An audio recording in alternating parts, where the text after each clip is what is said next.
Hello दोस्तों, very good evening. Agri उड़ान के ऑनलाइन प्लेटफॉर्म में आप सभी लोगों का स्वागत है।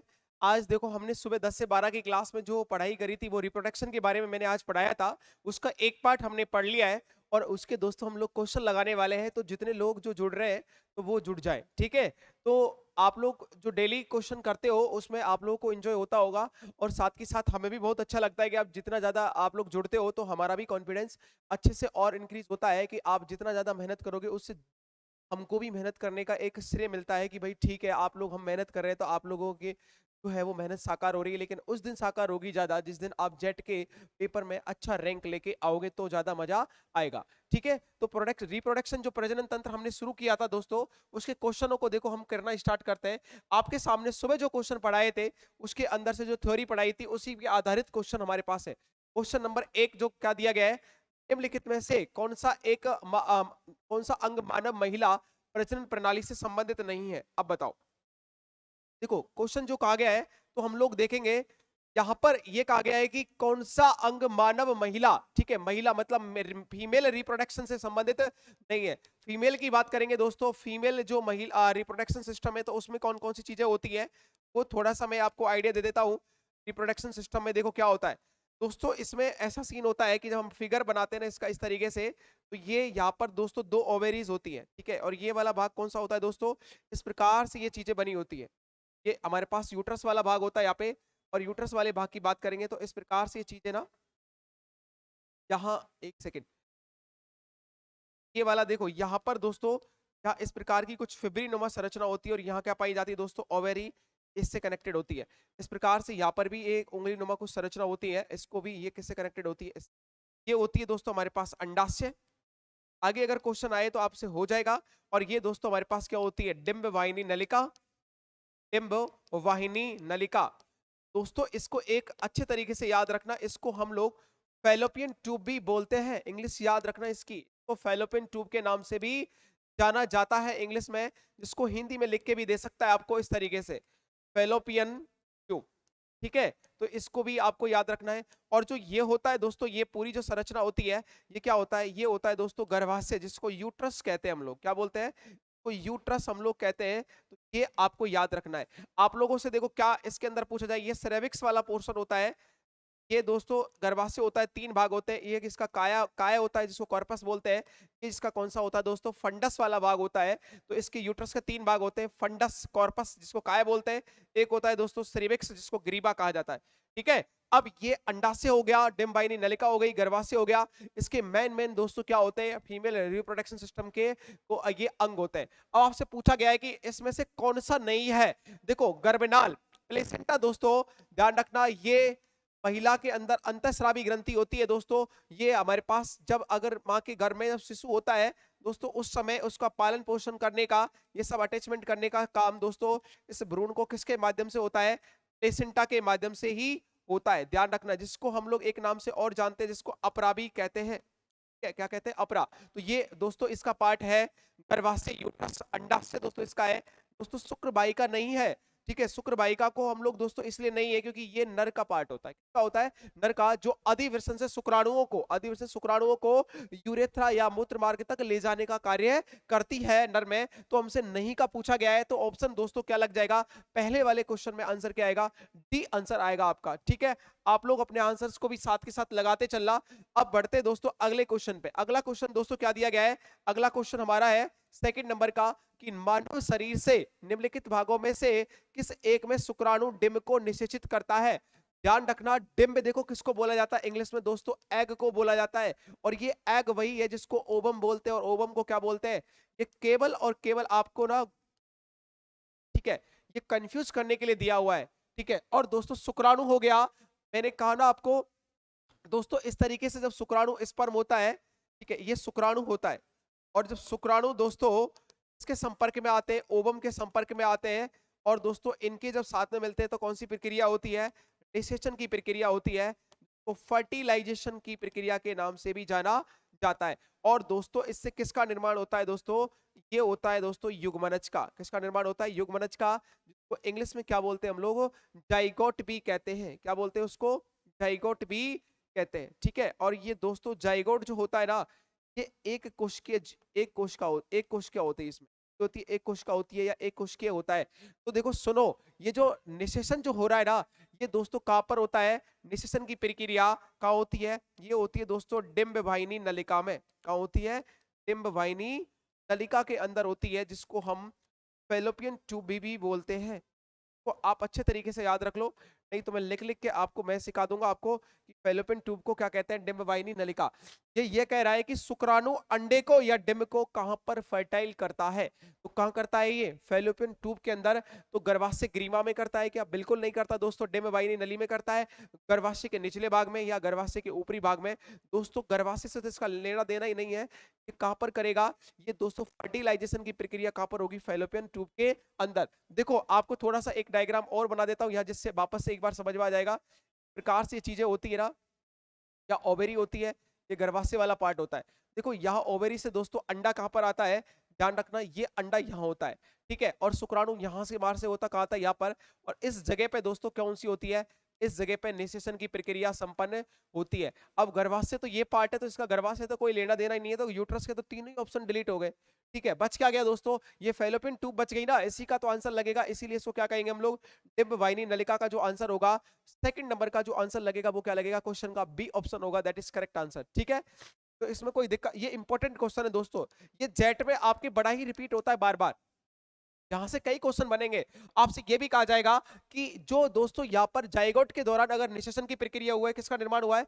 जाइगोट का। जाइगोट कितने कोशिका का होता है? एक कोशिका का। आपसे यह पूछा जाएगा कि कितनी कोशिकाओं के विभाजन तक ये जो अंडा है, जाइगोट है दोस्तों, ये कितनी कोशिकाओं के विभाजन तक फेलोपियन ट्यूब में रहता है? ध्यान रखना, ये 3 दिन तक रहता है यहाँ पे, ठीक है, 3 दिन तक रहता है। और दोस्तों तीसरे चौथे दिन बाद ये ब्लास्टोसिस्ट ब्लास्टोकाइस्ट अवस्था के दौरान ये यहाँ से रवाना हो जाता है, जब इसमें कोशिकाओं का विभाजन कितना हो जाता है? 8 से ज्यादा, ठीक है। और उसके बाद दोस्तों ये 3 दिन तक, चौथे दिन यहाँ आ गया, चौथे दिन के बाद दोस्तों यहाँ पर आने के बाद 3 दिन तक यहाँ पर फ्री रहता है, कहा? गर्भाशय के अंदर। और जब दोस्तों ये ब्लास्टोकाइस्ट, ठीक है, ब्लास्टोकाइस्ट वाली जो अवस्था होती है ना, ब्लास्टोकाइस्ट वाली अवस्था में 3 दिन के बाद इस गर्भाशय की दीवार में आकर दोस्तों क्या हो जाता है? धस जाता है। इस प्रक्रिया को क्या बोलते हैं? इम्प्लांटेशन। इम्प्लांटेशन को हिंदी में क्या बोलते हैं? गर्भधारण।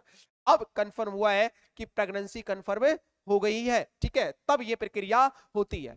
समझ गए आप? तो ये सारा फर्टिलाइजेशन का हो रहा है, यहां पर ये हो रहा है। तो इसी प्रकार से दोस्तों सेकंड आंसर लगेगा इसका, सेकंड वाले क्वेश्चन में। अब चलो सेकंड नंबर के बाद थर्ड नंबर क्वेश्चन आएगा दोस्तों। थर्ड नंबर में क्या कहेंगे?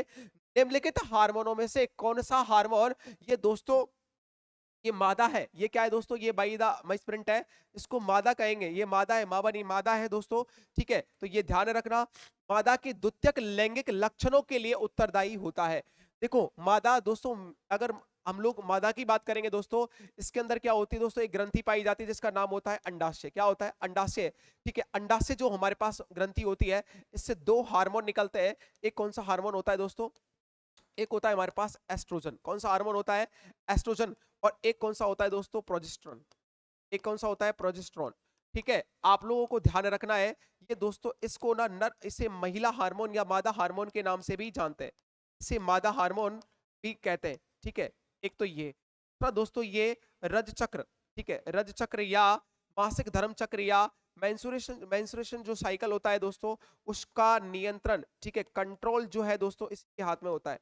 और महिला के, मादा के जो लैंगिक लक्षण होते हैं ना दोस्तों, लैंगिक लक्षणों का जो कंट्रोल होता है वह भी इसी के हाथ, लक्षणों का जो नियंत्रण या विकास जो करना होता है वो भी इसी के हाथ में होता है। जो हमारे दोस्तों जो मेमेरी ग्लैंड्स होती है, जो स्तन ग्रंथियां होती है, ममेरी ग्लैंड्स का जो विकास और उनमें दोस्तों उनके आकार में वृद्धि करने का काम भी किसका होता है दोस्तों? एस्ट्रोजन हार्मोन का होता है। इसे ब्यूटी हार्मोन के नाम से भी जानते हैं, ध्यान रखना, ठीक है। अब प्रोजेस्टेरोन हार्मोन क्या करेगा? इतने सारे काम कर दिए कि महिलाओं में लैंगिक लक्षणों की बात करेंगे दोस्तों, शरीर के अंदर विकास होना, एज वेल एज साथ में महिलाओं की आवाज पतली होती है, आवाज का पतला होना, ये सब लक्षण दोस्तों किसके होते हैं? एस्ट्रोजन हार्मोन के द्वारा कंट्रोल होते हैं, जिनको महिलाओं के लैंगिक लक्षणों के अंदर जाना जाता है। प्रोजेस्टेरोन हार्मोन दोस्तों, इसे दोस्तों प्रेगनेंसी हार्मोन के नाम से जाना जाता है। इसे क्या कहते हैं हम लोग? प्रेगनेंसी हार्मोन कहते हैं दोस्तों, ये ध्यान रखना पहली चीज। क्योंकि दोस्तों इसका मेंस्ट्रुएशन साइकिल और इनसे कोई संबंध नहीं होता।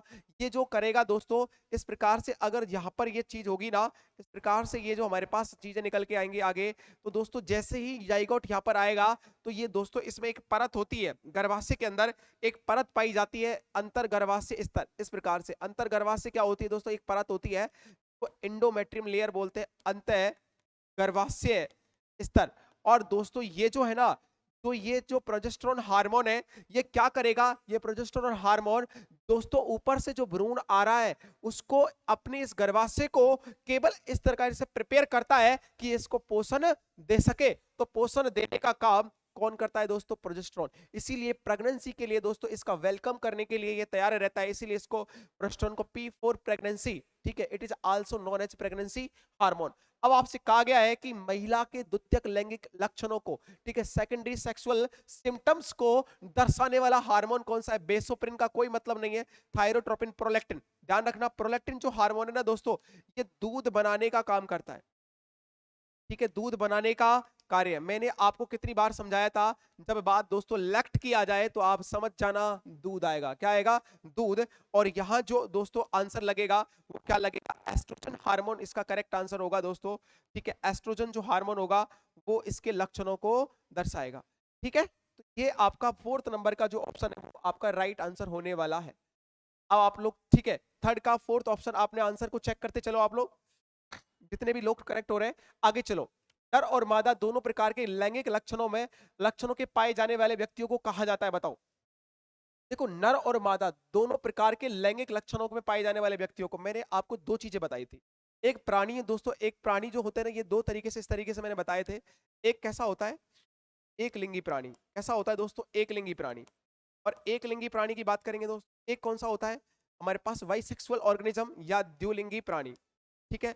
और इसमें मैंने आपको बताया था द्विलिंगी प्राणी, और इसमें मैंने समझाया था एक दोस्तों, एक होता है नर और एक होता है मादा। अगर दोस्तों नर और मादा के अंदर दोस्तों, नर और मादा के लक्षण, ठीक है, नर और मादा के लक्षण अगर एक ही व्यक्ति शो करता है तो उसको क्या बोलते हैं हम लोग, द्विलिंगी। लेकिन नर और मादा के दोनों लक्षण अलग अलग आदमी शो करते हैं, इसका मतलब है कि नर वाले लक्षण नर ही शो कर रहा है और मादे वाले मादा शो कर रही है। अलग अलग आदमी अलग अलग लक्षणों को शो करेगा, मतलब एक आदमी पर एक ही लिंग के लक्षण होंगे, इसलिए उसको क्या बोलेंगे, एक लिंगी प्राणी, ठीक है। तो इसका जो एग्जाम्पल होता है सबसे बढ़िया अपन ही इसके एग्जाम्पल है मनुष्य। द्विलिंगी प्राणी में क्या होगा दोस्तों, नर और जो मादा है ना, दोनों के लक्षण, ठीक है, दोनों के जो लक्षण है, दोनों के लक्षण केवल एक व्यक्ति के द्वारा, केवल एक व्यक्ति के द्वारा, एक व्यक्ति के द्वारा, ठीक है, प्रदर्शित किए जाते हैं। एक व्यक्ति के द्वारा क्या किए जाते हैं दोस्तों, प्रदर्शित किए जाते हैं। उन्हें क्या बोलते हैं हम लोग सर, दो लिंगी बोलते हैं। इसके एग्जाम्पल मैंने आपको बताया था, जैसे सबसे बढ़िया एग्जाम्पल है इसका केंचुआ, ठीक है दोस्तों, चीताकृमि, कृमि। और दोस्तों और क्या बताया था मैंने आपको, स्टार मछली या स्टार फिश, इसका एग्जाम्पल मैंने आपको लिखाया था, ठीक है। ये इसके एग्जाम्पल थे, और केंचुआ सबसे ज्यादा इंपॉर्टेंट एग्जाम्पल है। तो नर और महिला दोनों के लक्षणों को दर्शाने वाला जो प्राणी होगा वो कौन सा होगा, बाइसेक्सुअल ऑर्गेनिज्म होगा, जिसको द्विलिंगी प्राणी के नाम से हम लोग दोस्तों जानते हैं। ये क्लियर हो गया ना अच्छे तरीके से। जो लोग क्लास में थ्योरी में प्रेजेंट नहीं थे वो लोग इनको लिख लेना, थ्योरेटिकल वालों को क्लास चल रही है 10 से 12 में, वो जो कनेक्ट हो जाते हैं ऑनलाइन वो तो लिख लेते हैं, और थ्योरी में जो ऑफलाइन आते हैं वो भी लिख लेते हैं। लेकिन जो नहीं आते और क्वेश्चनों में आते हैं, तो जो क्वेश्चन आपको थ्योरी कराई जाती है उसको लिख लिया करो आप लोग, ठीक है। अब मेरे एक क्वेश्चन का जवाब दीजिएगा दोस्तों, मनुष्य कैसा प्राणी है, मनुष्य कैसा प्राणी है, मनुष्य कैसा प्राणी है। अगर ये आपको सवाल आ जाए तो आप क्या करोगे, आप ध्यान रखना, दो ऑप्शन लगाने होते हैं इसमें। अगर ऑप्शन पर डिपेंड होता है, या तो एक कैसा प्राणी है, एक लिंगी प्राणी है दोस्तों, एक लिंगी, और साथ में कैसा है, जरायुज प्राणी है दोस्तों, जरायुज प्राणी है, जिसको वीबी पोरस के नाम से जानते हैं। समझ गए आप, बीबी पोरस क्या होते हैं, जो अंडे नहीं देते, क्या देते हैं, सीधे बच्चों को जन्म देते हैं, उनको कौन से प्राणी बोलते हैं दोस्तों, जरायुज प्राणी के नाम से जाना जाता है। तो क्वेश्चन अगर पेपर में आए कि मनुष्य किस प्रकार का प्राणी है, एक लिंगी, ठीक है, यूनिसेक्सुअल ऑर्गेनिज्म है, एज वेल एज साथ में कैसा है, बीबी पोरस, या जरायुज प्राणी है। इंपॉर्टेंट चीज है, इसको लिख लो आप लोग। इस क्वेश्चन का आंसर तो हमारे पास ए लग गया है, इसका सॉल्यूशन तो हमने कर लिया। अगले चलो क्वेश्चन, क्वेश्चन नंबर दोस्तों क्या दिया हुआ है, 5 शुक्राणुओं का निर्माण होता है। अब ये तो चीजें आपको पता लग गई होगी दोस्तों, वृषण में होता है क्या, अंडाशय में होता है क्या, अग्नाशय में होता है क्या, यकृत में होता है। देखो अब इन दो चीजों का थोड़ा बहुत भी आपने भेजा लगाया होगा ना, तो इन दोनों को तो मार दो गोली, इनसे तो कोई मतलब ही नहीं है दोस्तों। लीवर का और अग्नाशय का तो कोई दूर दूर तक कोई वास्ता ही नहीं है, ठीक है, इनका तो कोई मतलब नहीं है। अंडाशय की बात करेंगे दोस्तों, तो ये किस में पाया जाता है, ये महिला का, ये दोस्तों ये जनन अंग होता है, ठीक है। ये अब बच कौन गया, वृषण, तो सीधा आंसर आएगा दोस्तों, वृषण के अंदर जो टेस्टिस होते हैं ना दोस्तों, उनके अंदर दोस्तों किसका निर्माण होता है, शुक्राणुओं का निर्माण होता है। देखो शुक्राणुओं का, इसमें देख लो शुक्राणुओं का निर्माण होना, शुक्राणुओं का निर्माण होना दोस्तों क्या कहलाता है, शुक्र जनन। क्या कहलाता है दोस्तों, को बोलते हैं हम लोग शुक्र जनन कहा जाता है, शुक्र जनन कहते हैं। और इसको इंग्लिश में याद रखना, अभी तो पूछा नहीं है, स्पर्मेटोजेनेसिस इस नाम से पूछ लेगा आपसे, आपको हिंदी वालों याद रखना, स्पर्मेटोजेनेसिस ऐसे दे देगा लिख के, अब आप लोग भूल जाओगे। स्पर्मेटोजेनेसिस का मतलब होता है शुक्र जनन, और शुक्र का मतलब शुक्राणु, और जनन का मतलब बनना, फॉर्मेशन होना, ठीक है, प्रोडक्शन होना, तो वो कहलाएगा दोस्तों हमारे पास शुक्र जनन। अब शुक्राणु कहां से, कौन सी कोशिका से बनते हैं, ये बनते हैं दोस्तों नर जर्म कोशिकाओं से। दो प्रकार की कोशिका होती है, ये कहां से बनते हैं, नर जर्म कोशिकाओं से इनका निर्माण होता है। किस विधि के द्वारा होता है, ध्यान रखना, अर्धसूत्री विभाजन के द्वारा। किसके द्वारा होता है, अर्धसूत्री विभाजन के द्वारा शुक्राणु का निर्माण होता है। समझ गए, शुक्राणु का निर्माण होगा। लेकिन इनको पोषण कौन देती है, एक कोशिका और पाई जाती है जिसका नाम है दोस्तों सर्टोली कोशिका। क्या नाम है उसका, सर्टोली कोशिका है दोस्तों। सर्टोली कोशिका इनको पोषण देने का क्या करती है, कार्य करती है। समझ लिए, अब मैंने इसका पूरा की पूरा डेटा आपको लिखा दिया है। कोई भी क्वेश्चन, किसी भी तरह का क्वेश्चन अगर आता है आपको, तो आपको कोई दिक्कत आने वाली नहीं है, ठीक है। तो आंसर आपने पहले का 5 का लगा दिया होगा दोस्तों, ए आंसर जो हमारे पास करेक्ट है वो हमारा इसका आंसर होगा। आगे चलिएगा, क्वेश्चन नंबर दोस्तों 5 की बात करेंगे। 5 के बाद 6 है, जब नर एवं मादा को बाह्य लक्षणों के आधार पर पहचाना जाता है तो इसे हम लोग कहते हैं, बताओ। देखो एक तरफ देखो, एक तो नर है दोस्तों, एक क्या है, मादा। उनको देख के ही हम लोग पता लगा लेते हैं कि ये नर है या महिला, ये पुरुष है या महिला है। ये किस आधार पर, एक लिंगी द्विलिंगी दोस्तों, एक लिंगी द्विलिंगी प्राणी होते हैं। लैंगिक दोस्तों एक होती है लैंगिक द्विरूपता। लैंगिक द्विरूपता का मतलब होता है दोस्तों, किसी चीज को देखकर ये पता लगा लेना कि ये मेल है या फीमेल है। तो इस चीज को क्या कहा जाता है दोस्तों, इसको कहा जाता है लैंगिक द्विरूपता के नाम से जाना जाता है, ठीक है। महिला और पुरुष को देख करके ये पता लगा लेना बाह्य सिम्टम्स के आधार पर कि ये महिला है या पुरुष है, ठीक है। तो उसको क्या बोलेंगे, लैंगिक द्विरूपता। और क्वेश्चन नंबर 6 का सी आंसर लगा दिया गया है दोस्तों, ठीक है। आप लोग ये भी चेक कर लो। आगे चलो, नर, हमारे पास क्वेश्चन नंबर 7, नर में गौण लैंगिक लक्षण उत्पन्न करने वाला। देखो गौण का मतलब क्या होता है, गौण का मतलब होता है दोस्तों हमारे पास जो हमारे पास ये दो होते हैं, हमारे पास लैंगिक जो जनन से संबंधित होता है ना हमारे पास, ठीक है, उनसे जो लक्षणों को हम लोग इनके आधार पर देखेंगे। लक्षण उत्पन्न करने वाला हार्मोन है। देखो अब इसमें दो चीज है, आपने अगर इस टॉपिक को पढ़ रखा है, देखो एस्ट्रोजन हार्मोन, एस्ट्रोजन हार्मोन किसका होता है, महिला के लक्षणों को दर्शाने वाला। तो इसका तो हमारे पास महिला के लैंगिक लक्षणों को दर्शाता है कौन, ये। तो इसका तो नर पूछा है तो महिला का तो वैसे ही क्रॉस हो गया। लैंगिक लक्षणों को दर्शाता है ये वाला, अभी थोड़ी देर पहले बताया था। कौन सा हो गया, प्रोजेस्टेरोन। ये दोस्तों इसको हम क्या बोलते हैं, पी फॉर प्रोजेस्टेरोन का मतलब इसको क्या बोलते हैं, प्रेगनेंसी हार्मोन के नाम से जानते हैं। तो ये भी महिला का हो गया, इसको क्रॉस लगा दो। एक होता है दोस्तों रिलैक्सन, रिलैक्सन हार्मोन कॉर्पस ल्यूटिकम के द्वारा निकलता है, ठीक है। किसके द्वारा निकलता है, ये दोस्तों कॉर्पस ल्यूटिकम के द्वारा निकलता है, ल्यूटिकम के द्वारा निकलता है, ठीक है। तो दोस्तों ये ल्यूटियम के द्वारा निकलेगा दोस्तों। ये क्या काम करता है, रिलैक्सन का मतलब होता है कि जब अगर बच्चे का जन्म हो रहा होता है दोस्तों, इस हमारी श्रोणि क्षेत्र होता है या प्यूबिक जो कैविटी रीजन होता है, तो उसके अंदर प्यूबिक सिम्पाइसिस एक जॉइंट होता है, उसको ढीला कर देता है, मांसपेशियों को बिल्कुल दोस्तों इतना ढीला कर देता है जिससे बच्चे का आराम से जन्म हो सके दोस्तों, जिससे पार्सुरेशन की प्रक्रिया है वो कंप्लीट हो सके। ये काम किसका होता है, रिलैक्सन का। हमारे अंदर टेस्टोस्टेरोन, टेस्टोस्टेरोन हार्मोन पाया जाता है दोस्तों, जो कि नर के लैंगिक लक्षणों को दोस्तों क्या करता है, प्रदर्शित करता है, ठीक है। लक्षणों क्या करता है, प्रदर्शित करने का कार्य करता है। जैसे दाढ़ी मूंछों का आना, आवाज का भारी होना, ये सब काम किसके होते हैं दोस्तों, ये पुरुषों के लक्षणों के होते हैं, ठीक है। ये पता लगता है कि ये नर है या हमारे पास महिला है, ठीक है। तो इसमें आंसर क्या लगेगा, क्वेश्चन नंबर 7 का जो आंसर है वो क्या लगेगा, डी हमारा करेक्ट आंसर होगा। ओके, क्वेश्चन नंबर 7 का आंसर देख लीजिएगा। चलिएगा आगे, आगे क्या कह रहा है, महिलाओं में मासिक धर्म चक्र की या मेंस्ट्रुएशन साइकिल की जो अवधि होती है वो कितनी होती है, 10 से 12 दिन, 12 से 18 दिन, या 28 दिन, या 42 दिन। दोस्तों कितने दिन होती है, 28 दिन होती है दोस्तों। देखो ये 28 या 29 दिन हो सकती है। ये चक्कर क्या रहता है, घटने बढ़ने के पीछे रीजन ये रहता है दोस्तों, इस ड्यूरेशन में ये दिक्कत होती है कि हार्मोनल एक्सचेंज की वजह से, ठीक है, कुछ हार्मोनल एक्टिविटीज में दिक्कत आ जाती है, इस वजह से इसका टाइमिंग है वो घटता बढ़ता रहता है। इस हार्मोन मासिक धर्म चक्र को कंट्रोल करने वाला जो हार्मोन है, इसको कंट्रोल जो करता है, कंट्रोल जो हार्मोन करता है उसका नाम क्या बताओ, उसका नाम है दोस्तों एस्ट्रोजन। क्या नाम है उसका, उसका नाम एस्ट्रोजन है। समझ गए, एस्ट्रोजन जो हार्मोन है, इसको मासिक धर्म चक्र को दोस्तों क्या करता है, कंट्रोल करने का कार्य करता है। ठीक है, 28 दिन। आगे देखिएगा, नेक्स्ट क्वेश्चन की बात करेंगे। क्वेश्चन नंबर दोस्तों क्या है, 9। 9 में क्या हो रहा है, परिवार नियोजन, ठीक है, हेतु पुरुषों में प्रयोग किया जाने वाली विधि है। देखो परिवार नियोजन का मतलब हो गया दोस्तों परिवार को छोटा करने के लिए, पॉपुलेशन को छोटा करने के लिए। हम नंबर 1 हो गए तो उसमें हम लोग दोस्तों ज्यादा ऊपर पहुंच गए, तो पुरुषों के द्वारा अगर कुछ योगदान दिया जाए जनता को कंट्रोल करने के लिए, जनसंख्या को, तो उस विधि को क्या नाम से जानेंगे, वेसिक्टोमी, ट्यूबेक्टोमी, या कॉपर टी, या ये सभी।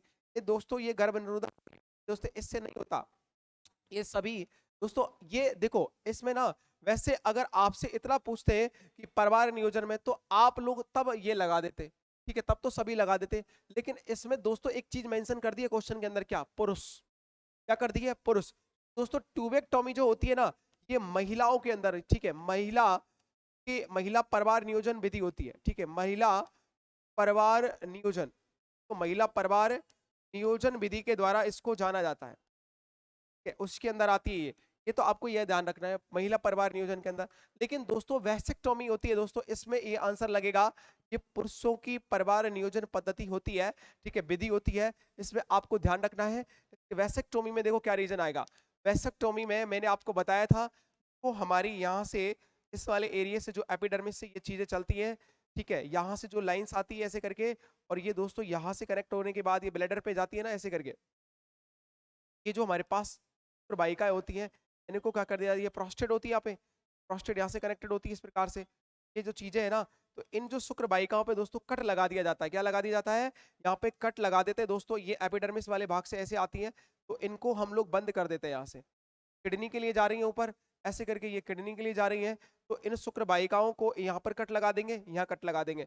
तो इस वैक्सेटोमी में आपसे पूछे भी ना, इसमें क्या होता है, शुक्र नलिकाओं, ठीक है, शुक्र नलिकाओं या शुक्र वाहिकाओं में क्या लगा दिया जाता है, नलिकाओं को, नलिकाओं को बंद कर दिया जाता है, ठीक है, बंद कर दिया जाता है। ये चीज आपको याद रखनी है पहली चीज, ठीक है। इस शुक्र नलिकाओं को क्या कर देंगे, या शुक्र हमारे पास ट्यूब्स क्या कर देंगे, बंद कर देंगे, इसके अंदर वेसिक्टोमी के अंदर, के द्वारा जो हमारे स्पर्म है वो आगे नहीं जा पाएंगे। क्वेश्चन नंबर दोस्तों 9 का आंसर आ गया है ए। आगे चलिएगा, आगे क्वेश्चन क्या कह रहा है दोस्तों, केवल नर में पाई जाने वाली ग्रंथि है प्रोस्टेट, ये प्रोस्टेट नहीं है, ध्यान रखना, ये प्रोस्टेट है। क्या है ये दोस्तों, प्रोस्टेट है, ये प्रोस्टेट जिसको हम बोलते हैं ना प्रोस्टेट, प्रोस्टेट ग्लैंड, और प्रोस्टेट ग्लैंड को क्या बोलते हैं हम लोग दोस्तों, प्रोस्टेट ही बोलते हैं। देखो सुनो, ये पेरिनीलियल होती है, काउपर होती है, या ये सभी। अब देखो सुनो, इसमें एक चीज है ध्यान रखना, में पूछा गया है कि पुरुष, ये काउपर तो दोस्तों पुरुष में भी होती है, पेरिनीलियल अलग चीज है, प्रोस्टेट भी पुरुष में होती है, और या ये सभी। इसने कहा है कि केवल नर में पाई जाने वाली ग्रंथि, केवल नर में, महिला से संबंधित नहीं है। देखो इस काउपर ग्रंथि दोस्तों ये महिलाओं में पाई जाती है, जो वेजाइनल पार्ट के दोस्तों बार्थोलिन ग्रंथि के नाम से इसको जाना जाता है, इसकी तरह काम करती है, बार्थोलिन की तरह दोस्तों। ये जो है ना एक विस्कस नाम का पदार्थ, चिपचिपा पदार्थ सीक्रेट करती है, जो लुब्रिकेंट का काम करता है। तो इसी काउपर ग्रंथि को महिलाओं में क्या कहा जाता है दोस्तों, बार्थोलिन कहा जाता है। इसीलिए दोस्तों ये जो है ना प्रोस्टेट दोस्तों महिलाओं में नहीं पाई जाती, प्रोस्टेट जो ग्रंथि होती है केवल किसके पाई जाती है, ये केवल पुरुषों में पाई जाती है। अच्छे तरीके से याद रखना इसको, प्रोस्टेट जो ग्रंथि है दोस्तों वो किसके अंदर मिलेगी, केवल दोस्तों ये पुरुषों में मिलेगी। और ये दोस्तों नर की सबसे बड़ी सबसे बड़ी नर जनन ग्रंथि है, नर की सबसे बड़ी जनन ग्रंथि भी है ये। उम्र बढ़ती है दोस्तों, एज बढ़ती है ना, जैसे इसका साइज भी क्या होता है, बढ़ता है।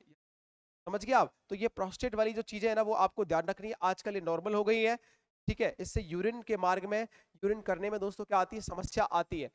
प्रोस्टेट का जो क्लैरिफिकेशन देते हैं ना इस प्रकार से यहाँ, प्रकार से होता है दोस्तों, यहाँ ये चीजें आती हैं, यहाँ पूरा की पूरा क्या होता है, यहाँ पर ये ब्लैडर होता है, ठीक है, ऊपर क्या होता है, ब्लैडर होता है, इस तरीके से यहाँ से भी यूरिन आता है, और दोस्तों यहाँ से भी ये चीजें होती है।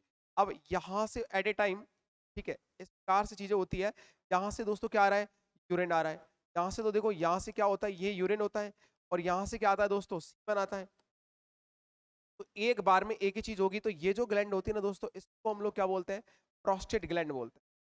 क्या बोलते हैं, प्रोस्टेट ग्लैंड के नाम से इसको जानते हैं। ये क्लियर है आपको? तो दोस्तों ध्यान रखना, ये जो चीज है, इसके 10 में जो आंसर लगेगा, ए इसका करेक्ट आंसर होगा। ठीक है, अब चलें आप लोग। ठीक है, हमारे पास रजो चक्र या मासिक धर्म चक्र का नियमन करने वाली ग्रंथि है, बताओ। मतलब इसका नियमन का मतलब है कंट्रोल, नियमन का मतलब है कि एक तरफ सुचारू रूप से चले मेंस्ट्रुएशन साइकिल, उसको कौन कंट्रोल करती है? देखो अग्नाशय का कोई मतलब नहीं होता दोस्तों, ठीक है, पैराथायराइड थायराइड को कंट्रोल करती है, कैल्शियम वगैरह को, या पेनियल जो ग्रंथि होती है दोस्तों हमारे पास त्वचा के रंग का निर्धारण करती है। ठीक है, कौन सी ग्रंथि होती है दोस्तों? पीयूष। ठीक है, पीयूष जो ग्रंथि होती है दोस्तों, को हम मास्टर ग्रंथि के नाम से भी जानते हैं। क्या बोलते हैं हम लोग? मास्टर ग्लैंड भी बोलते हैं। क्यों करती है दोस्तों? देखो मैं बताता हूँ आपको। मास्टर जो ग्रंथि होती है ना दोस्तों, इससे हमारे पास जो ये जो ग्रंथि होती है ना पीयूष, उस ग्रंथि से दो हार्मोन निकलते हैं। कौन कौन से दोस्तों? एक हार्मोन कौन सा होता है? एक हार्मोन होता है दोस्तों एफएसएच। कौन सा होता है? एफएसएच। और ये कौन सा होता है? एलएच। एफएसएच को क्या बोलते हैं हम लोग? फोलिकल का नाम होता है, फोलिकल स्टिमुलेटिंग हार्मोन, को स्टिमुलेटिंग हार्मोन के नाम से जानेंगे। ठीक है, और दोस्तों एक जो हार्मोन होता है ना दोस्तों, एक हार्मोन होता है ल्यूटेनाइजिंग हार्मोन। क्या होता है? Luteinising hormone. ठीक है, एक को बोलते हैं दोस्तों ल्यूटेनाइजिंग हार्मोन। सुनो, इसके अंडर में, ये जो एफएसएच के अंडर में कौन सा हार्मोन निकलता है? एस्ट्रोजन। कौन सा निकलता है? एस्ट्रोजन। जबकि दोस्तों जो इसके अंडर में निकलता है ना, वो कौन सा हार्मोन होता है? प्रोजेस्टेरोन। कौन सा हार्मोन होता है? प्रोजेस्टेरोन हार्मोन होता है। और ये जो होता है ना दोस्तों एस्ट्रोजन हार्मोन, ये रज चक्र को कंट्रोल करता है। रज चक्र को कंट्रोल जो करने का काम होता है इस हार्मोन का होता है। किसका होता है? एस्ट्रोजन का। इसीलिए पीयूष जो ग्रंथि है, जो मेंस्ट्रुएशन साइकिल को दोस्तों महिलाओं के अंदर चलता है, ठीक है, उसको कंट्रोल करने का काम किसके हाथ में होता है? इस क्यों होता है? मैंने वो कारण आपको बता दिया। ठीक है, क्वेश्चन नंबर 11 का आंसर दोस्तों क्या दिया गया है हमने? दैट इज ग्लैंड या पीयूष ग्रंथि। आगे चलो, नेक्स्ट क्वेश्चन की बात करेंगे दोस्तों। क्वेश्चन नंबर, अनिषेचक जनन, अनिषेचक जनन क्रिया में क्या होता है? जो अनफर्टिलाइजेशन, जिसमें फर्टिलाइजेशन निषेचन की प्रक्रिया नहीं होती, तो उसमें क्या होता है बताओ? निषेचन से पूर्व शुक्राणु मर जाता है, या अंडे एक शुक्राणु द्वारा निषेचित हो जाता है, या कृत्रिम निषेचन होता है, या बिना निषेचन के अंडे का ये विदलन है दोस्तों। क्या है ये दोस्तों? ये विदलन होता है। विदलन नहीं है, क्या है? विदलन है। विदलन क्या होता है दोस्तों? अपनी अवस्था में से क्या हो रहा है? एक तरीके से डिफॉर्मेशन हो रहा है आगे। तो देखो बिना, इसमें कह रहा है इसमें फर्टिलाइजेशन नहीं होगा, अंडाणु शुक्राणु के क्या नहीं आएगा? संपर्क में नहीं आएगा, तो उस क्रिया को क्या कहेंगे? उस क्रिया में क्या होगा? अंडे का बिना निषेचन होने के बावजूद भी दोस्तों क्या होगा? विदलन विधि के द्वारा क्या होगा? उसका विकास होगा। क्या होगा? विकास होगा। समझ गया? अब शुक्राणु मरेगा नहीं, मरेगा नहीं दोस्तों, उसका आगे क्या होता जाएगा? अंडाणु का विकास होगा। तो ये सारी चीजें हमारे पास कहाँ आएगी? क्वेश्चन नंबर 12 के अंदर दोस्तों डी वाला ऑप्शन हमारा क्या लगेगा? करेक्ट आंसर लगेगा। तो इसको याद रखना। ठीक है भाई, आप लोग सभी को एंजॉय हो रहा है ना? क्लास के अंदर जो क्वेश्चन कराए जा रहे हैं उसमें किसी तरह की कोई प्रॉब्लम तो नहीं है ना? जितने भी लोग जुड़ रहे हैं दोस्तों, आंसर करते रहे, और इस क्लास को ना दोस्तों अजय जैसे आगे बढ़ती रहेगी, वैसे वैसे क्वेश्चन का लेवल भी होता रहेगा। अगले वाले क्वेश्चन पे आप आंसर लगाइएगा, जितने भी लोग प्रेजेंट हैं। ठीक है, क्वेश्चन नंबर 13 बताइएगा आप लोग।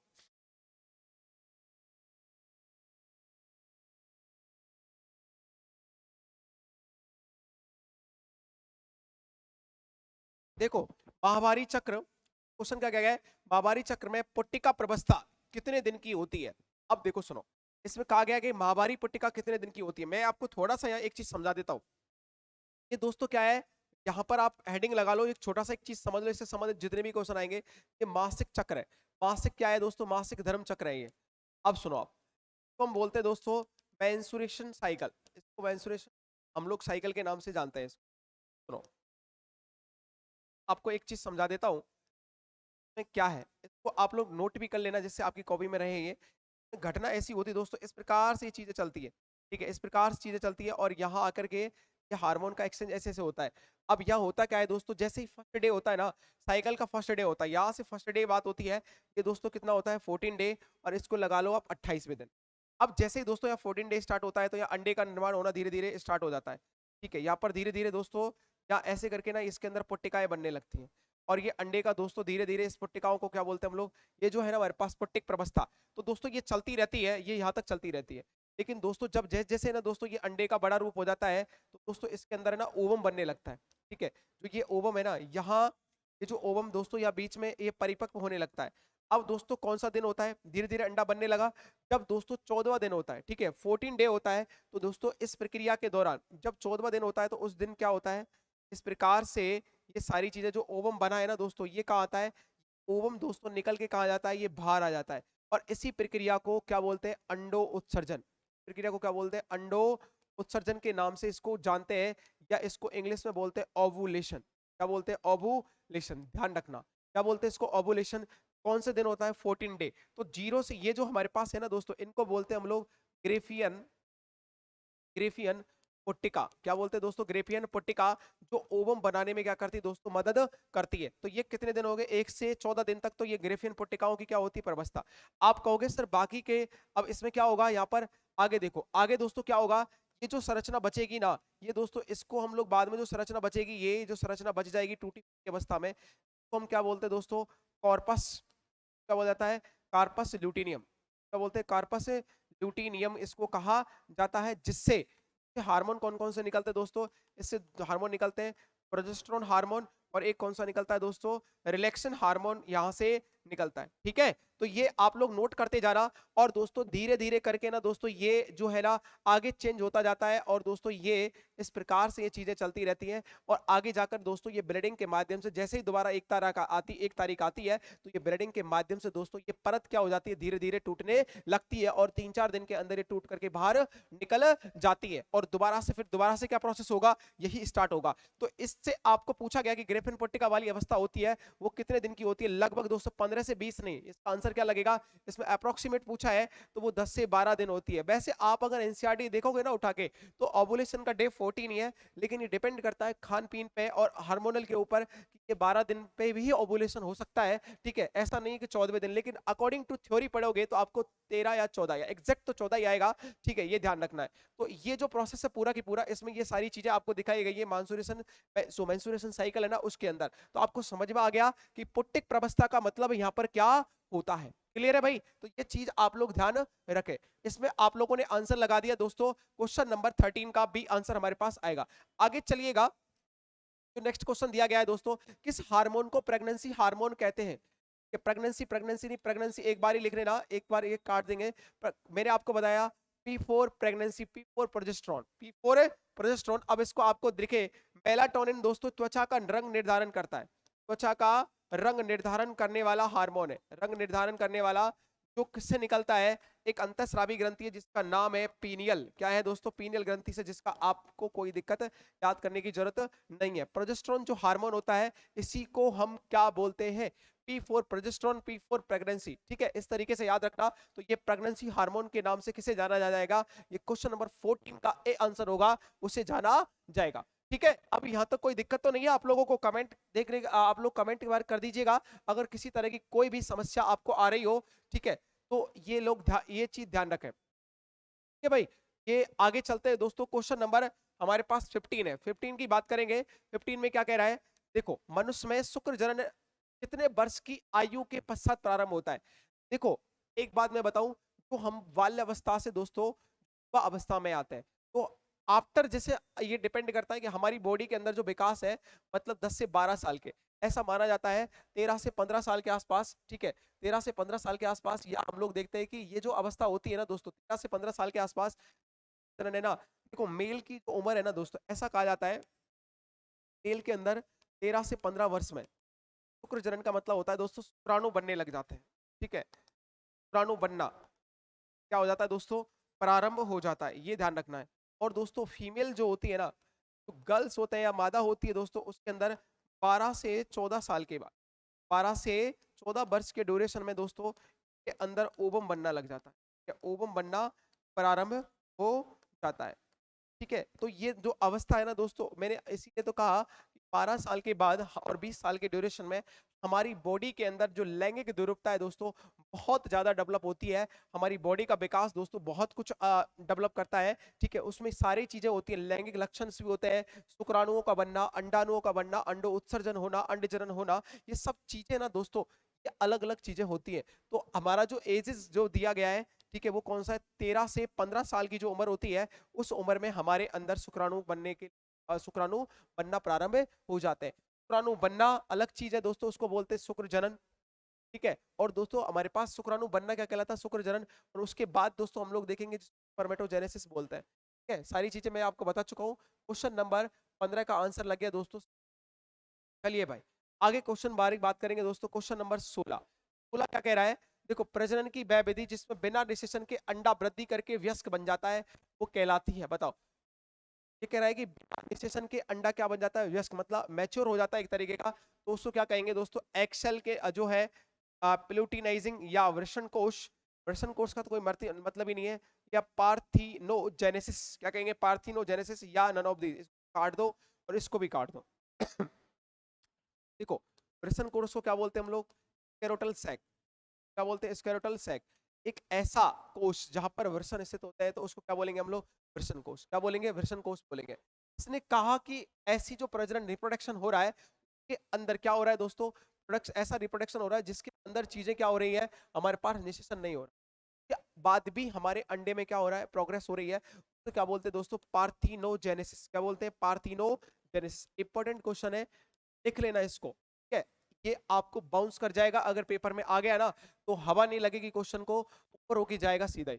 तो इसलिए इसको लिख लेना आप लोग अपने नोट कॉपी में जहां आप लोग पढ़ रहे हो, ठीक है। क्वेश्चन नंबर 17, 17 पे आ जाइएगा दोस्तों। क्या कह रहा है 17 क्वेश्चन, शुक्र जनन स्पर्मेटोजेनेसिस में स्पर्मेटोसाइट से बने शुक्राणुओं की संख्या कितनी होती है। अब आप लोग, मैं चाहूंगा कि इसका आंसर तो आप ही दे दो यार, ठीक है। देखो हमारे पास दोस्तों वृषण से किस क्या बनना, वृषण से शुक्राणु का निर्माण होना, वृषण से शुक्राणु का जो निर्माण होता है वो किस विभाजन के फलस्वरूप होता है दोस्तों, वो कौन सा विभाजन होता है, अर्धसूत्री विभाजन। कौन सा विभाजन होता है दोस्तों, अर्धसूत्री विभाजन होता है। तो हम क्या बोलते हैं, मियोसिस, क्या बोलते हैं दोस्तों, मियोसिस। और मैंने बताया था कि एक बार अर्धसूत्री विभाजन होता है तो हमको कितनी संतति कोशिकाएं प्राप्त होती है दोस्तों, 4 संतति कोशिका प्राप्त होती है।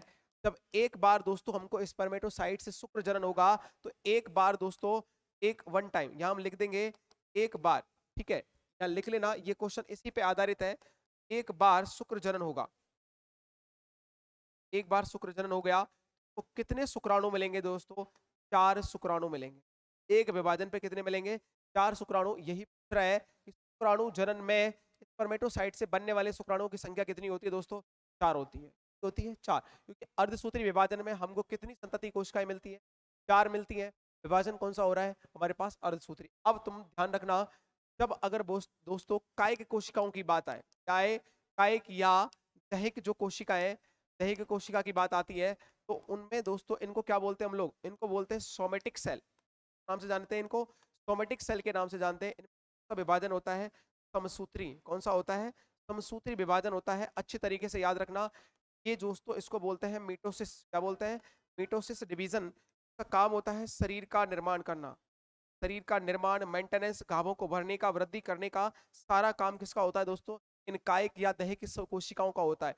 बच क्या गया हमारे पास, ये दोस्तों किसमें होता है, ये जो विभाजन है ये लैंगिक कोशिकाओं के अंदर होता है, ठीक है। ये जो हमारे पास लैंगिक कोशिकाएं होती है के अंदर होता है, जो हमारे पास ये लिंग का निर्धारण करते हैं। क्लियर है, तो ये बातें आप लोग है ना अच्छे तरीके से स्क्रीनशॉट ले लीजिएगा इसका।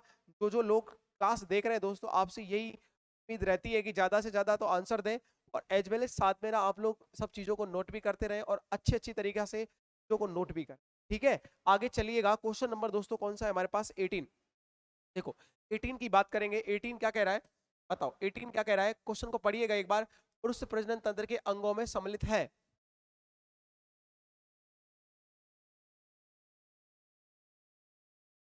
देखो पुरुष के अंदर दोस्तों, पुरुष अगर प्रजनन तंत्र की बात करेंगे ना, तो पुरुष कौन कौन से, मैं आपको यहाँ एक मिनट बना देता हूँ, ध्यान रखना। क्या होता है, क्या होता है दोस्तों, ऊपर पे क्या आता है दोस्तों, वृषण कोश, क्या आता है, वृषण पर क्या पाया जाता है? अधिवृषण। क्या पाया जाता है? अधि एपिडेमिस बोलते हैं। उसके बाद क्या आ जाएगा दोस्तों? ग्रास्य। ग्रास्य के बाद हमारे पास 3 4 5वें नंबर पे क्या आ जाएगा? प्रोस्टेट आ जाएगा, प्रोस्टेट ग्रंथि। और प्रोस्टेट ग्रंथि के बाद क्या आ जाएगा बताओ? छठे नंबर पे दोस्त ये हो जाएगा हमारे पास काउपर्स ग्रंथि। क्या हो जाएगा? काउपर्स हमारे पास क्या आ जाएगा? और एक हमारे पास दोस्तों क्या आ जाएगा? क्या आ जाएगा? यूरेथ्रा, या हम लोग जिस बार के नाम से जानते हैं, बार के नाम से जानते हैं। क्लियर है ये? अब आप लोग से पूछ रहा है ये कि पुरुष सम्मिलित है, वो वृषण होते हैं, प्रोस्टेट ग्रंथि होती है, अधिवृषण सभी होते हैं, सारे के सारे प्रेजेंट होते हैं। मैंने यहाँ लिस्ट बना दी है, देखो। अब आपको किसी को भी कोई डाउट है तो आप अच्छे तरीके से, मैंने कहा ना, बड़ा कई बार क्वेश्चन इस तरह का डालता है कि बड़ा इजी, और कई बार क्वेश्चन ऐसा देगा कि अब हम लोग सोच नहीं सकता, ये तो हम लोग अंदाजा प्रीवियस अकॉर्डिंग लगा सकते हैं। प्रकार के क्वेश्चन हमारे आने के चांसेस रहते हैं, तो ये ध्यान रखें आपको कौन से जो हमारे जो अंग हैं हमारे मेल पाए जाएंगे रिप्रोडक्टिव सिस्टम में, और कौन हमारे फीमेल रिप्रोडक्टिव सिस्टम में पाए जाएंगे। ठीक है, ये चीजें आपके दिमाग में सदा सदा रहनी चाहिए। क्वेश्चन नंबर 19 बताओ, विकास कहा जाता है अंडाणु के निषेचन से 9 सप्ताह तक की अवधि, ठीक है, या अंडाणु के निषेचन 8 सप्ताह तक की अवधि, या अंडाणु के निषेचन 7 सप्ताह तक की अवधि, या अंडाणु के निषेचन 9 सप्ताह की अवधि। तो देखो ये क्या कह रहा है दोस्तों, यहाँ पर कौन है? स्पर्म। यहाँ पर कौन है दोस्तों? स्पर्म। यहाँ पर कौन है दोस्तों? ठीक है, यहाँ पर कौन है? ओ। अब सुनना, ये दोनों पास पास आए, क्या कौन सी? ये तो काम हो गया यहाँ तक, ठीक है। और दोस्तों बोलते हैं हम लोग डाइगॉट। क्या बोलते हैं? डाइगॉट, जिसको क्या बोलते हैं हम लोग? अब आ गया समझ में? अब इसके बाद हम इसको भ्रूण कब तक कहेंगे दोस्तों? जब 10 सप्ताह तक इसका जो दोस्त विकास होता है, तब तक हम इसको क्या कहते हैं? का नाम क्या होता है? इंग्लिश में क्या बोलते हैं इसको? क्या बोला जाता है दोस्तों? एम्ब्रियो। क्या बोला जाता है? एम्ब्रियो। लेकिन याद रखना, आफ्टर 10 सप्ताह के बाद इसका नाम क्या हो जाता है दोस्तों? नाम हो जाता है गर्भ, जिसको बोला जाता है फीटस। क्या बोला जाता है जिसको? क्लियर है ये? तो ये जो है हमारे पास आफ्टर 10 वीक जो होगा दोस्तों, तक अवधि को हम क्या बोलते हैं? विकास या एम्ब्रियोनिक डेवलपमेंट के नाम से जानते हैं। ठीक है, तो हमारे पास जो आंसर रहा दोस्तों, इसका आंसर क्या लगेगा? क्वेश्चन नंबर 19 का बताओ। आप लोग देखिएगा, आपने जो आंसर दिया है वो आंसर क्या है? क्या नंबर 19 आपका कितना आंसर लगे? ठीक है, इसमें सारी चीजें देख रखी है, तो ये प्रोसेस जो होता है हमारे फर्टिलाइजेशन के दौरान फॉलो होता है। आप मुझे ये बता सकते हो, यहाँ पर स्पर्म और अंडाणु, अंडाणु शुक्राणु की मिलने वाली, अगर ये दो साइड ये मिला के अंदर होती है, कार के नीचे क्या बोला जाता है? आंतरिक निषेचन। क्या कहा जाता है? आंतरिक। अगर ये बाहर होती है, क्या बोलते हैं? बाह्य निषेचन। आपने देखा होगा टेस्ट ट्यूब जो बेबीज होती है या परख नली से होता है, के ड्यूरेशन सारी चीजें पाई जाती है, तो फर्टाइल करा जाता है उसके अंदर, मतलब बाहर। और निषेचन होने के बाद या 32 कोशिकाओं तक डिवीजन जाता है ना दोस्तों, उसके बाद उसे महिला के गर्भाशय या बाई द टेक्निकल टेक्नोलॉजी के माध्यम से मतलब अंदर उसके निश्चित करा, उसके अंदर उसको स्थापित करा दिया जाता है। और उसके बाद जो महिला का जो गर्भाशय था, उसके अंदर ही प्राकृतिक क्या होता है? का विकास होता है। ये पूरी क्या कहलाती है दोस्तों? परख नली कहलाती है। तो जानते हैं, ठीक है। तो ये तो है हमारे पास, आप ध्यान रखना के दौरान। और 10 वीक कौन है जिसको क्या बोलेंगे हम लोग? आफ्टर 10 वीक, 10 के बाद उसको क्या बोलेंगे दोस्तों? गर्भ या फीटस उसको कहा जाता है। ठीक है, क्वेश्चन नंबर 19 का आंसर लगा है दोस्तों हमारे पास ए। आगे चलिएगा, आगे क्या कह रहा है? क्वेश्चन नंबर 20 देखो क्या कह रहा है? निम्नलिखित में से कौन सा अंग महिला प्रजनन प्रणाली से तो ये शायद रिपीट हुआ है, मुझे ऐसा लग रहा है। और आपसे आंसर मैं चाहूंगा, इसमें तो टाइम क्यों लगाना। गर्भनाल होती है दोस्तों, गर्भाशय, और ये होता है अंडाशय ओवेरी, और एक क्या होता है? शुक्राणु वाहिका दोस्तों,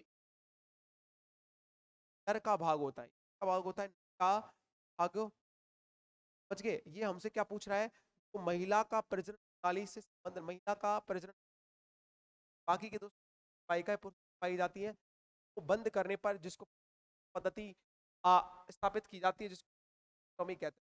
सारे के सारे पार्ट दोस्तों महिला प्रजनन के, महिला प्रजनन तंत्र के पार्ट सारे के सारे ये रहिए, आपको ध्यान रखनी है। हमारे पास क्वेश्चन नंबर ये हमारा हो चुका है। आगे बात करेंगे दोस्तों हमारे पास नंबर 21 की। 20 क्या कह रहा है?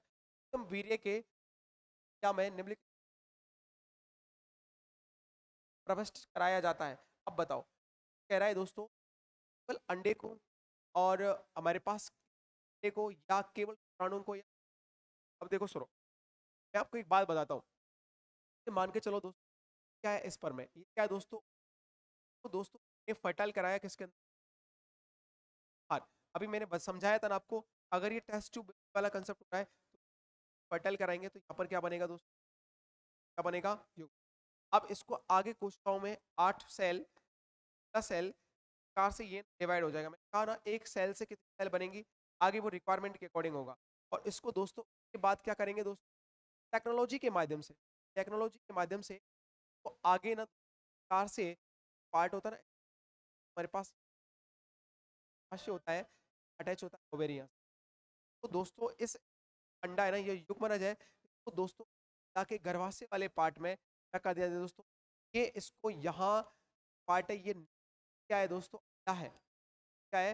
अंडा है, एग है, वो है, उसको यहाँ पर स्थापित कर दिया जाता है। कहाँ? इस गर्भाशय के, समझ गए, यही है। वो इसके अंदर गर्भाशय के ट्रांसप्लांट किया जाता है या अंदर इसको स्थापित किया जाता है। तो निश्चित का मतलब हो गया दोस्तों, जब अंडाणु और शुक्राणु आपस में मिल गए और जाइगोट का जब निर्माण हो गया तो पक्का कौन सी प्रक्रिया संपन्न हो गई, कौन सी हो गई, वाली प्रक्रिया यहाँ पर संपन्न हो। ये हमको याद रखनी है, समझ गए आप, ये हमको याद रखनी है। प्रकार से हम केवल किसको, अंडे को दोस्तों, अंडे को नहीं करेंगे, केवल शुक्राणु को भी नहीं करेंगे, अंडाणु शुक्राणु को नहीं, अंडाणु शुक्राणु नहीं, अंडाणु शुक्राणु अगर करते तो ये प्रक्रिया की जरूरत नहीं पड़ती हमको। करते क्या होता है, या फर्टाइल जो एग होता है, फर्टाइल एग होता है, वो इसके अंदर, ठीक है, स्थापित या ट्रांसप्लांट किया जाता है। क्लियर है? आपको कोई दिक्कत तो नहीं है ना, तरह की ये चीज समझ में आ गई है अच्छे तरीके? ये आप लोग अच्छे, देखो क्वेश्चन को लगाते रहिएगा कि आपको कोई दिक्कत ना आए भाई, समझ रहे हो आप? नेक्स्ट क्वेश्चन का आंसर और करिएगा। आगे देखो एक क्वेश्चन और कर लेते दोस्तों।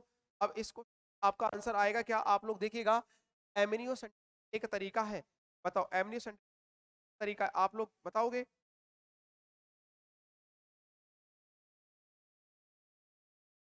एमिनियो क्या होता है?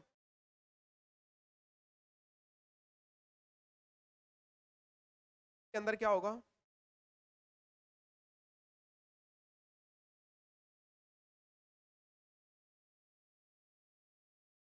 देखो सुनो, मैं आपको बताता हूँ इस क्या होता है।